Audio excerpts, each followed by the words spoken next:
Hello and welcome to the Engerati studio live at the European Utility Week. I'm Sophia and I'm joined by Elias De Keyser. How are you, Elias? I'm doing great, thank you. Brilliant. So Elias just won yesterday the Initiate Program Award, giving his vision on the energy, on the future of the energy. So can you tell us a little bit what you spoke? How did you convince the judge to choose you? Sure. So I'm an energy engineering student finishing my master's, and I have met so many people both here in the European Utility Week and at other events, and I really see that the technology side of the transition towards renewable energy in Europe is not going to be the main problem. Okay. I really believe we have enough smart people, we have enough engineers who are going to get the job done. Personally, I'm more worried about the sustainable implementation, and then I really mean the economical and the social sustainability of this renewable energy transition. So what I propose to the jury is 3 points that I really think are necessary to make this a success, to reach the 27% renewable energy target in 2030. So first of all, it's very important, I think, that we really come up with a good system of effort sharing, with which I mean which country is going to do how much in this 27% goal, because they didn't define that. Okay.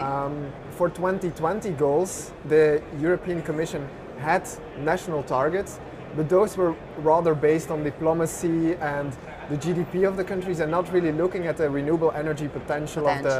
Of the different member states. So in my opinion, that doesn't really make sense from an economical perspective, and it's also not so fair. So that's why I propose that we come up with a system that really takes into account the potential of the different member states.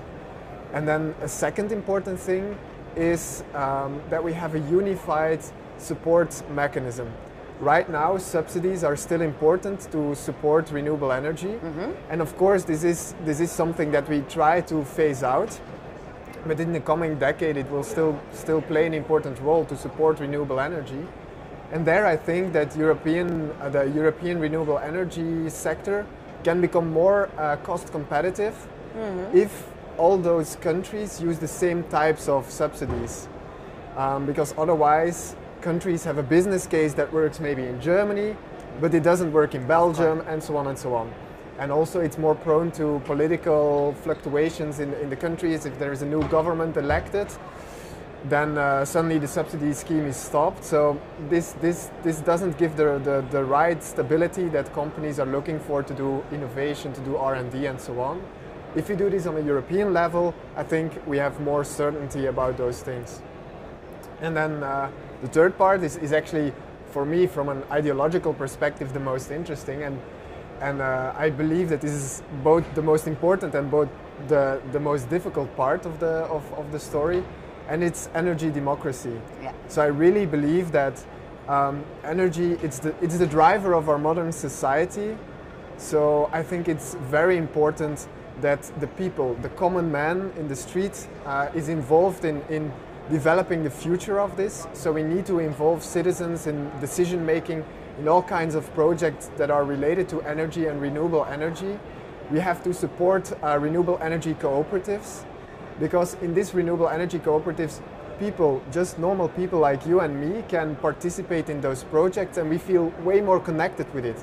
We can get benefits that go directly back to the community, and I think that this is the way to go. I mean, the future of energy is something that not should be decided by just a few big companies. It's more yeah, exactly, and not just by big companies and a few engineers somewhere in a boardroom. It should really be something that all of us can contribute to. all of us involved. Exactly.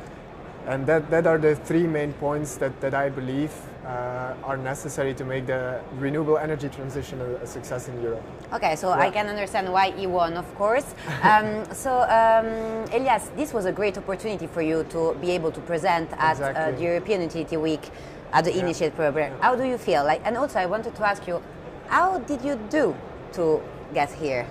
Like, what was the process? Did you apply? What? Yeah, exactly. So we were informed by people from my master program that this Youth Initiate talent program is here to stimulate interaction between students and young professionals and the industry, which I really encourage. I think this is a really good thing that it happens, because young people have often ideas and sometimes we're a bit naive, but this can also allow us to think out of the box. And I think this is something that in the very fast moving industry that the energy sector is, and the utilities are really in need of this out of the box thinking. So I think that this interaction between students and young people and the bigger companies, that this is something really valuable. Okay. So that's why I like the concept, I like the idea. So I wanted to apply, and basically what we had to do is write an abstract on our vision of the energy future. And from this abstract, from all the people that sent their abstract, they chose 5 nominees who were then able yesterday during the award ceremony to present their ideas in front of the jury, in front of the audience. And where we were asked questions as well, of course, by the jury, difficult questions, I have to say. And then I was very happy to hear that they supported my ideas and chose me as the winner. This is really exciting. From a lot of people that applied, you were 5, and then you got to win. This is really great. And so you're here for the 3 days, and you told me offline before that you were going at the Smart City conference as well. Are you doing something there? Or is just to meet a few people, listen to a few companies? At the Smart Cities Congress, I mainly go for the keynotes and for the debates, because I think it's very interesting. There's a lot of people, both from the industry and from governance levels, from cities all around the world. And there you really see what people experience in the field. If we try to build smarter cities that are, and I'm very happy to see that, cities that really think about the citizen more and more rather than just the technology. What are the struggles? What are the things that work? What are the things that don't work? And I think for me as an engineer, this is something that I often do not see in my normal curriculum. Of course. And therefore I'm really happy that I have the opportunity to be here and to get this side of the story as well. Perfect. And so we were speaking about the Smart City Expo, about the European Utility Week. Are you here as well to see a new technology as an engineer? Because I guess you will go to keynotes and to all the speech and everything, but are you here to like pop in each booth and see like what's the emerging technologies and everything? Exactly. Here at the European Utility Week, it's really the engineering side of me that can so get both satisfaction indeed. So I meet very, very cool startups here, very inspiring ideas. Also during the keynotes this morning, for example, I had the ability to see a keynote from Tesla. These are things that are really exciting for me, because these are companies and startups that I look up to as a student, and I dream of starting a startup myself when I graduate. So this is really exciting for me.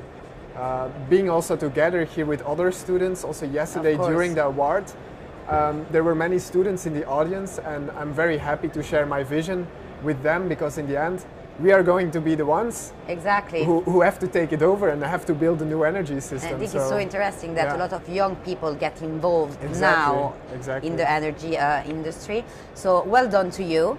Thank you very much for taking the time for the interview. And feel free to check our Engerati videos on our YouTube channel. Goodbye.